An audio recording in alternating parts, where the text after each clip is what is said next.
wanted to do was I wanted to talk about a little bit more on Saul, and I wanted to talk about a little bit more about this, talking to things in the dirt or talking to things that are on the ground. Okay, the deeper meaning behind that. And I'm going to compare some very, very similar Bible passages between the book of Samuel and the book of Isaiah. Okay, about talking to the dead. All right. And I also wanted to talk about this weird stuff about changing your clothes, okay? So, I'll read it in a second, but Saul changed his clothes. There's lots of theology about that. In the Bible, people change their clothes when they move on, or when they change realms. I'll just say it like that. So I'm going to talk about this clothes changing thing. You'll see what I mean in a minute. And also, I wanted to talk about a little bit about, and I'm going to tie that into, like, some scary stuff in a minute, okay? I'm going to tie that into, like, shape-shifting a little bit.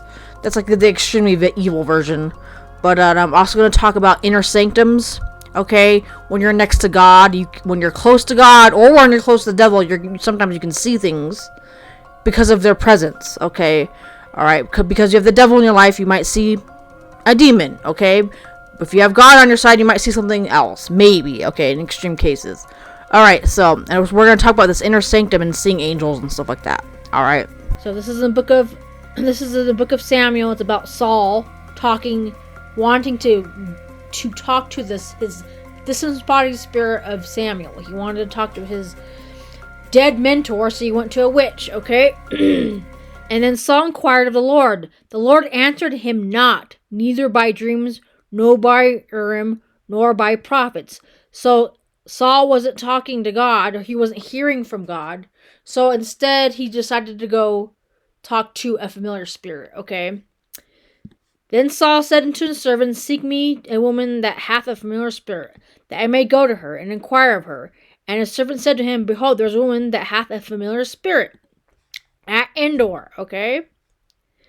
And then it talks about how this spirit comes up out of the ground, okay? As Saul disguised himself, this is important, Saul disguised himself, he changed his clothes, and put on another raiment. And he went, and 2 men with him. And they came to the woman by night, and he said, I pray thee, divine unto me by the familiar spirit, bring me him up.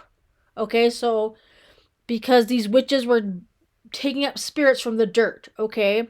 And what I'm going to do is I'm going to read the book of Isaiah, and it's going to say the same thing, and this is what we're going to be talking about. This is going to be talking about the same thing. It's going to be even using the same wording, okay? Because there's a connection here. This is the book of Isaiah now.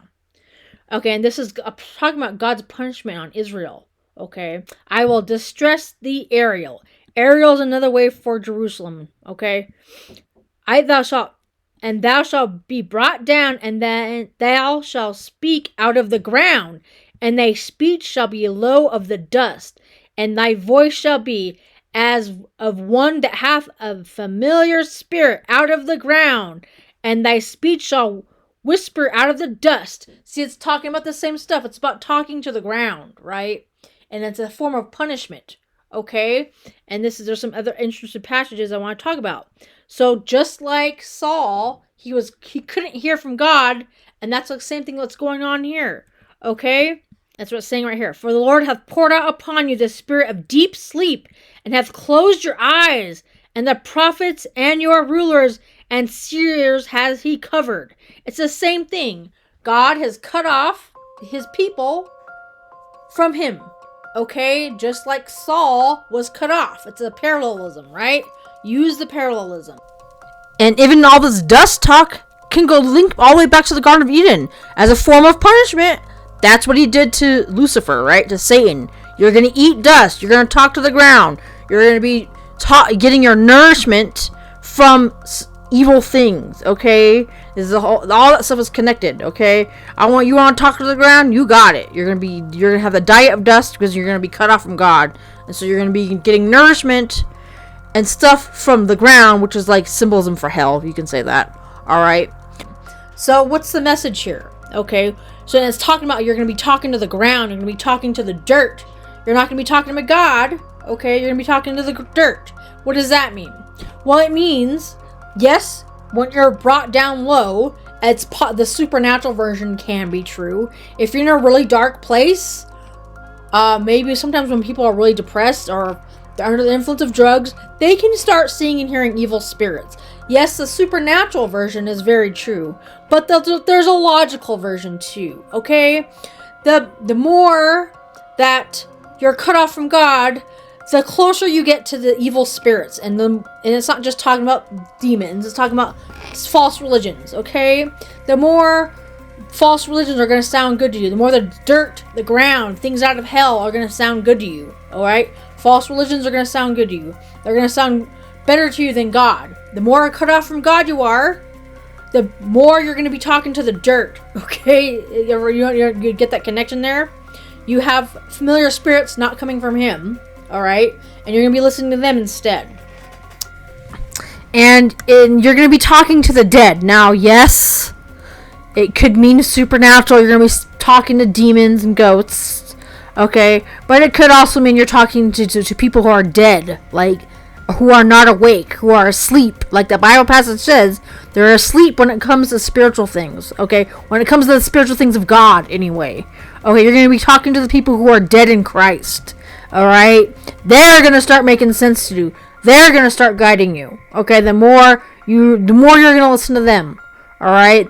That's the message here. There's a logical explanation and there's a supernatural explanation, okay? Both are useful. But I want to talk about one more thing. I want to talk about how it talks about how it's changing his clothes, because that's really important. So when he went into this inner sanctum, where this witch and maybe some demonic spirits were, okay, he had to change his clothes, okay? That is very important, okay? That's when you enter into an inner sanctum. Even the high priests in the Bible had to change their clothes. They had to wear special clothing, okay? And I'm not going to tell you get all worried about that, because I'm going to explain that in a minute. Okay, but I'm going to talk about the creepy version first, and then I'm going to talk about the good version, okay? So many cultures and so many religions believe you have to wear specific clothing for you to be in contact with the God, okay? With a God or a spirit, okay?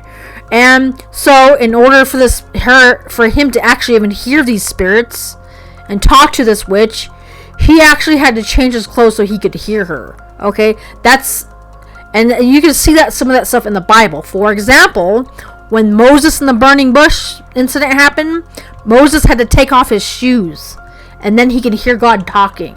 Okay, that sounds really weird, but that's just talking about things that everyone understood back then. And there are several Bible passages that teach that theology, okay? It's about you changing your clothes when you're about to pass on or move on, okay? Either up or down, though, because you can be brought down low and have to change. That's why Satan got changed into a snake, okay? Alright, he was brought down low, so he had to God changed his form, alright? Because he was cutting him off from him, alright? Same thing was happening with Saul. Saul's like, okay, I'm going to change my clothes too. Well, then you're going to be brought down low as well. Alright, but there's a good version and a bad version. When people pass on in the Bible, sometimes for example, Elijah, when he passed on, he passed down his robe. He took off his robe, okay? Moses, when he was entering into the inner sanctum of God, so he could hear him and talk to him. He wasn't dead, but he was moving on to a third heaven or something like that. He was talking to God, okay? Alright. He had to take off his shoes. For example, as well, Adam and Eve, when they had to leave the inner sanctum of the Garden of Eden, they had to change their clothes. All right, we'll do one more. When Jesus, there's a good version and a bad version, okay? You change your clothes when you move on to a different realm, is the theme here. When Jesus died, they took off his robe, okay? Right, you get what I'm saying there? There's a change of clothes. When you pass through, you have to change your clothes. Okay. And we'll do another one. Well, I'm doing good versions and bad versions because there's both in the Bible, okay? And I guess I'll just go and use Jezebel again. When Jezebel was about to die, she put on her makeup and stuff like that. She went through a change, okay? But she was brought down low because she was being pushed off a ledge or something. It was like off a balcony, okay? Off her high place, okay? And she had to change her clothes. Okay, the whole theme is you change your clothes when you get closer to God, but you also change your clothes when you're further away from him. Okay? Get it? Okay. I'm not telling you to worry about it, because that's why Jesus says he covers you. That's why you are covered in Christ, and that's why you can hear from God very well. Okay? It's not about what you're wearing all the time. No, you shouldn't wear gross shirts that have pentagrams or anything on them, or bad words. That's true. God probably isn't going to want to talk to you very much if you're wearing stuff like that, or you're dressing around inappropriately. Alright? But it's very important that he changed his clothes, okay? Even Satanists have to wear a certain type of clothing for the magic to work, okay? The only magic thing you have to worry about is believing in Christ, and you don't have to literally cover yourself in anything, okay? But God is taught making a connection there. And that's really nice and very important, okay? The closer you are to God, God doesn't necessarily care about what you're wearing, okay? Like, you can be a very good Christian and just wear a t-shirt and jeans, alright? Being all bent out of shape, exactly what people are wearing, is going to be unproductive most of the time, and you're just nitpicking, and you're being annoying. Okay? Like, I don't think you should wear pentagrams or anything, but you can still be a good Christian and just wear a t-shirt and jeans. Okay? That's obvious. Alright? And I'm gonna do something right now. I'm gonna call out these, because most of these times these people just use those rules to call out certain people, but they ignore other people. Okay, because they're just being prejudiced. Okay, like for example, in Islam, they get really bent out of shape if you show your shoulders. Okay, they get so bent out of shape if you show your shoulders. I've been yelled at on my channel before. Some people, Muslim people, have been yelling at me because one time when I was filming myself, my shoulders were showing. I was like, dude, this is not about nudity or anything. You can show your shoulders. Plus, my hair was covering in my shoulders anyway. But anyway, they got bent out of shape. They were showing my shoulders. Anyway, but they just use that. They usually just use that against Americans and people like that. Okay, they never call out another religion for that, or they call out Christians and stuff like that. They're like, you're showing your shoulders. I'm like, dude, you guys are like blowing up people and stuff like that. That should be your concern. Not if somebody's showing their shoulders. That's why in Islam, the terrorists, I know these are extreme Islamic people, okay? They don't blow up other countries as much as they do, nearly as much as they do as America and the UK, because that's where all the Christians are, because they're prejudiced against Christians. They even admit that, though. But they use all these nitpicky rules. But I'm like, you're being so ridiculous, because there's lots of other religions, they show their shoulders, but I never hear you guys say anything to them. For example, Buddhist monks, they expose their shoulders, but I've never heard of anyone attacking them in Islam. Okay, because they're prejudiced. That's what happens when you get all nitpicky about silly things. You just use it to target certain people.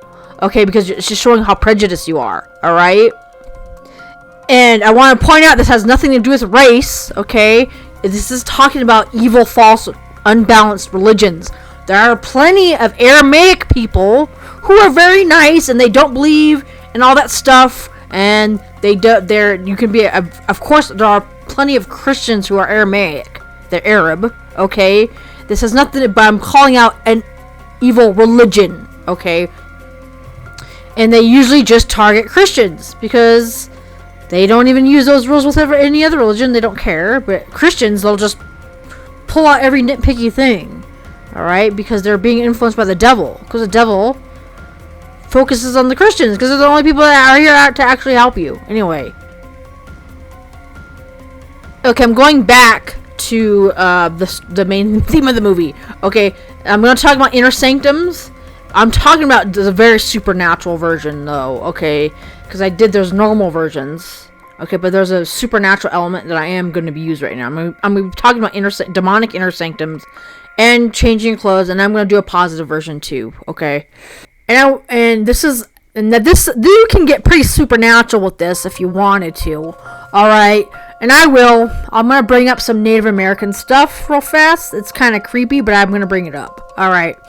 So there's this inner sanctum. It could just been a regular house or a regular cave that they were at, okay? But there are supernatural inner sanctums, okay? There are supernatural backrooms, okay? That happen behind. They're like rooms are in another dimension, kind of. Okay. All right, it's where you talk to spirits, and you're not literally going anywhere necessarily. You're just being hidden from the rest of the world. It's really strange, okay? And I'm gonna talk about something creepy right now. I'm gonna talk about Skinwalkers a little bit, okay? I'm gonna talk about the story of the Skinwalkers. This is just what I heard. I did not witness this, okay? So I know somebody. He lives out on the reservation, okay? He's Native American. And he said on his land once he found this creepy hole in the ground, but it was like a room. It was a room, and there was like a door, and he could open it, and there was like skins in there. All right, and this is like creepy Skinwalker stuff, and he knew that that's probably where the Skinwalkers change from a regular person to being a Skinwalker. And later he couldn't find it again. Alright, later he couldn't find that door, weird room in again. That could be a demonic inner sanctum where very supernatural stuff is happening. Alright, I know that sounds really creepy and weird, but my point is, something very supernatural could have been happening here, not just Saul simply changing his clothes, okay? Alright? There's even but there's always a good version and a bad version, okay? God uses both. If you accept Christ, you don't have to really worry about it too much. Okay, you don't freak out about what you're wearing all the time. Okay, but you can't. You're not allowed inside the inner sanctum without proper clothes. And there's even a story in the Bible about that. This guy was, God uses many inner sanctum symbolism. Sometimes the Last Supper can be used as an inner sanctum. When Jesus takes some of his disciples up into the upper room, that's an inner sanctum. Okay, but I want to point out that there's deeper meaning behind this. Okay. Friend, he asked, how did you get in here without wedding clothes? How did you get into this place without wearing proper clothing? But the man was speechless. That is reconfirming what I'm saying. They couldn't hear him because he was not wearing the proper clothing. Okay, and I'm really going to bring that up again in the Bible. I'm doing both versions, okay? They couldn't hear him because he was not wearing the proper clothing. Okay, just like I've been saying. And we're going to bring it up in a good way. So, let's talk about, since we're in the book of Isaiah, which is what we're going to do. So, we're going to bring up two stories. Okay, there's two stories in the Bible where they were in the presence of God.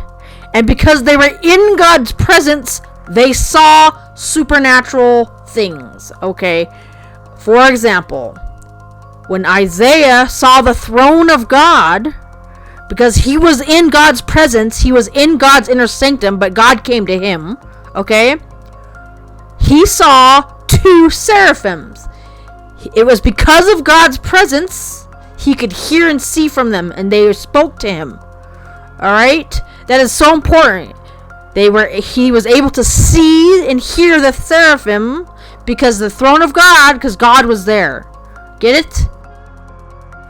The Mount of Transfiguration. If you hear people climbing up a mountain and they're on top of a mountain and they're talking to God, which is like Mount Sinai, that is inner sanctum talk. Okay, when you hear men climbing up a mountain and there's a meeting up there, that is a meeting in the inner sanctum. There are countless stories that's a countless story in the Bible.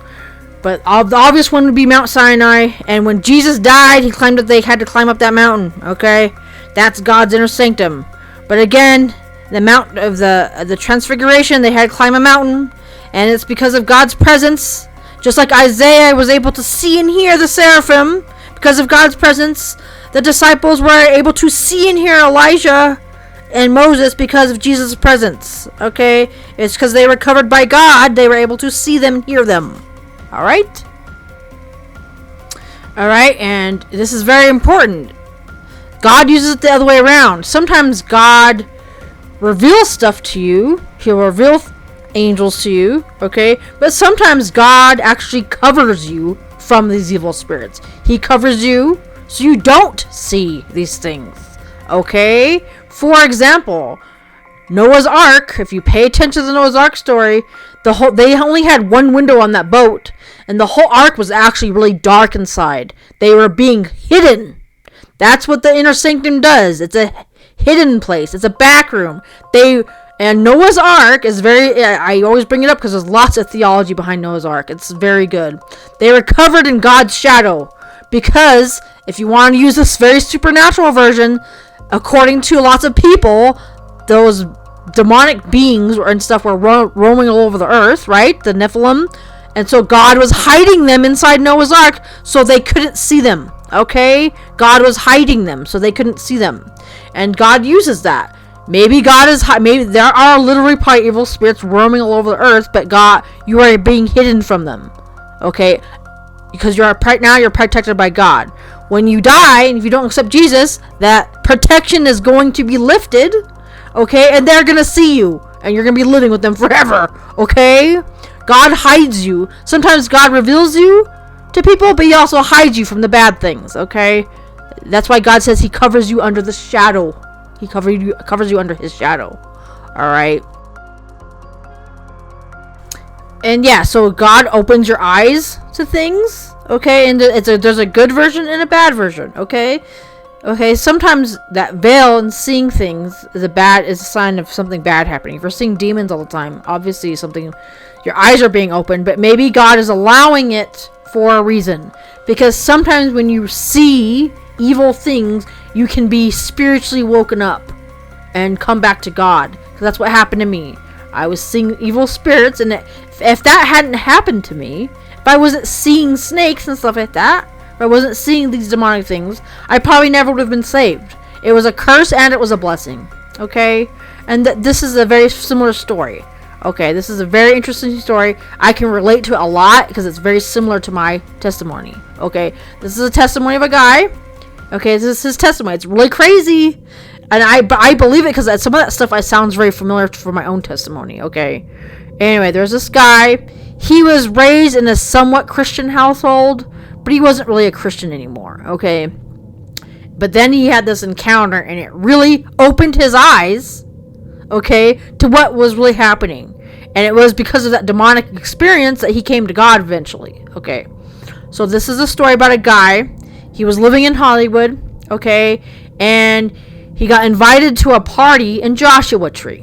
Okay, if you don't know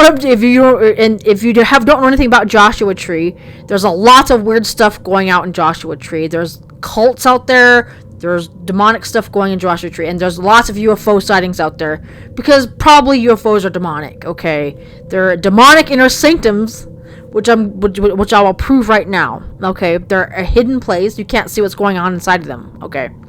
They're like the reverse version of Noah's Ark, okay? What's going on in these things? There are people being tortured, apparently, but you can't see it, okay? Anyway, listen to me. So this guy got invited to Joshua Tree. That he went to a party. He thought he was just being invited to a party, okay? But it ended up being like some weird cult, okay? And he said he got there and it seemed kind of like just like a regular party, and when night fell, he said a portal opened up, okay, and he said it totally looked like lights in the sky, and he said the whole thing, no joke, looked like a UFO, okay? He thinks he was inside, basically a UFO all of a sudden. He could still see the outside world, but he was in a hidden place, hidden from the rest of the world, but it was demonic, okay? And because he was in the presence of all these evil people, just like Saul was in the presence of a witch, he was able to see a spirit, okay? He was in a presence of these evil people, and they were doing rituals. He said, no joke, they had burning crosses and everything. He was freaking out, okay? He thought he was just going to a party, but he thinks he was there to be sacrificed, okay? Anyway, so he got invited to this party, and they literally told him he ran into another girl there who was brought there by somebody else, and she said she was all freaking out because when night fell, she was there from the night before, and she was freaking out, and she said that they're not allowed to leave, okay?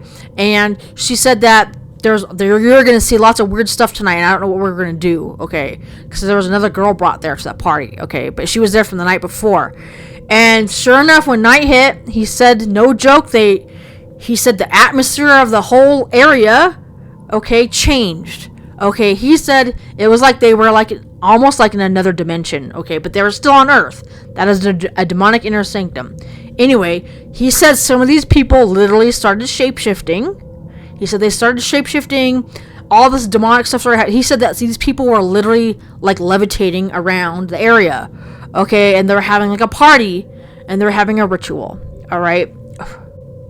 And his story gets so weird. He said what he was like. It was like this was an area that was it was cursed, became cursed all of a sudden. Okay, it was regular, and it became very cursed because they were doing all these rituals to open up this portal and make the area very accessible to the demonic realm.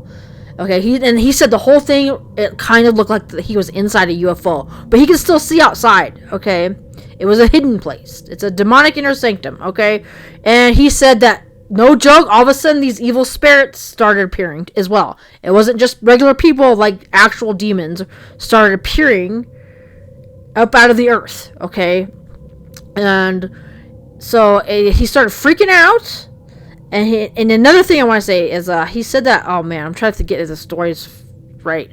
He said that, like, he was losing time. He said the time was not working the same there. His phone and everything, all electronics did not work. No electronics were working. He was inside this thing that looked like a UFO, okay? His phone didn't work at all. It said it was glitching. Like, it was glitching. It was, like, turning off on because it was inoperable, okay? And, you know, and he said that he tried to leave. He was trying to leave because he said he was, like, obviously, I mean, he's like, I'm going to try to leave. He said he literally could not leave. He could not leave. There was like a demonic force field. They were inside a demonic force field, and he couldn't leave. He said it was so weird because when he tried to run out, his legs, the ground underneath him just kept expanding and contracting. It was like he was on a treadmill. He couldn't leave the area. His legs were running, but the earth underneath him was just kept expanding and contracting. He couldn't leave. Okay. And another thing I wanted to bring up too, I'm trying to get all this. It was a very long story. It was like a 4 hours long story. He also said that another weird thing that he noticed. He said he was freaking out. He said time was not working the same way in this portal area. Okay, and he said the shape and sizes of things were not the same as they are on Earth. He said this sounds really weird, but he said there were people belonging inside this area, but the belongings inside the area, they looked that their shapes and sizes were not normal. He said the cars, for some reason, they looked like they were 20 feet tall. Okay, and I know that sounds really weird, but that's actually quantum physics. Okay, quantum physics can prove that that's real. Okay, he was entering into a demonic quantum realm. Okay, just like in the movie, for example, if you've ever seen the movie Interstellar, when he was traveling through the quantum realm, he became very small. If you've ever seen Interstellar, okay, or Ant-Man, his size changes. Okay, my point is, and he said no, these people weren't like shape-shifting size-wise, but he said just he would look at the cars and he was freaking out because the cars all of a sudden looked like they were 20 feet tall. They were not. Everything was off balance. Everything was off balance. They were in the demonic inner realm. Okay, and it could explain why all these people when they see skinwalkers and why they see, when they see cryptids and stuff, they're really tall. Okay, it's because they're coming from a quantum realm, a demonic quantum realm, where size and shape and speed are not the same are on Earth, which explains skinwalkers and stuff too. Okay, these guys were running around at supernatural. He said even in this area, there was kids and stuff in this area too, and they were running around like at the speed of light. And I know that sounds really crazy, but I believe him because I was seeing stuff very similar. I was seeing very similar things, okay, when I was under demonic attack, okay? And he saw a whole bunch of weird lights in the sky, but the whole thing, it felt like he was inside a UFO. He said he literally felt like they were in a UFO, and he couldn't leave. And again, I have to point out the only reason why he was even saved from the situation, and he believes that they were going to sacrifice them, okay? They even said, they were like laughing at him because he's obviously freaking out. They even said to him, I bet you know why you're here. You know what I mean? It's like so horrifying. I bet you know why you're here. And they probably thought he was gonna die soon, so they didn't care that he could see this stuff. Okay, so he's like, well, he's not gonna tell anybody because he's gonna be dead like in an hour or two anyway. But he started leaving, and then he couldn't leave. There was like a force field, like it was like a treadmill. He couldn't leave. But he was eventually able to get free because he started praying to God. Okay, he started begging God, and he was slowly able to leave through this weird force field. It was invisible; he could see through it, but he was able to leave the area. Okay, and then he tells people a lot of stuff. He says it's a really crazy story, but it's demonic and real. But the only reason he was able to break out of this demonic inner sanctum it was because he started praying to God. Okay, but my point is, UFOs are probably a demonic inner sanctum. Okay, and when you're inside there, you might be able to see supernatural things. Okay, because you're in the presence of demons. You might be able to see things moving really fast because, like I said before, time and stuff doesn't work the same way. Okay, the shapes and sizes of things are not going to be the same because that's quantum physics. Okay, they're going to look bigger or smaller. All right, time might not work the same. And that's why I actually believe him, because I was experiencing the same thing. This stuff happens all the time. It's not just Joshua Tree. This type of supernatural situation is in the Bible, okay? That's what Endor is. It's a place where you have access to supernatural beings, okay? Or sometimes it's an object, but anyway. That's always been happening, but people just misinterpret it because they don't have the Holy Spirit. They think just because something miraculous happens that it's coming from God, when it's actually coming from a witch or the devil, okay? Alright, anyway, and that's really important because these are the same stories over and over again to me. They're all very similar anyway. You just have to connect them and have God open your eyes to Him, but also open your eyes and realize this stuff is evil. What stuff is evil too, okay? And I wanted to end the video on more of a positive note. God, you can be in the presence of God. You can be in the presence of the devil and see miraculous things. Okay? But you can also be in the presence of God and see miraculous things. And one of the many wonderful things that could happen, when you accept Jesus, you have access to miraculous things, like you can see your loved ones again. Okay? Yes, maybe when you go to heaven, you'll obviously see angels, and you'll see miraculous things in a positive way if you would only accepted Christ. Okay? If you accept Christ, you have access to miraculous things when you die. Okay? Most of the time it's going to be when you die. Okay? Sometimes I know that in some situations, like Isaiah, you can see angels sometimes. Alright. But just please don't get distracted by fake miracles and stuff like that. Or get too tied up into ghost hunting, false miracles, UFOs, because that stuff is a deception. Because people are very curious about supernatural things, but they don't go through it with God, okay? And so they're getting misled, alright? And God has lots of miracles. He has lots of miraculous things to show you. If you would only let Him in. If you would only accept the covering, okay? Alright. So please think about this stuff, guys, and thank you.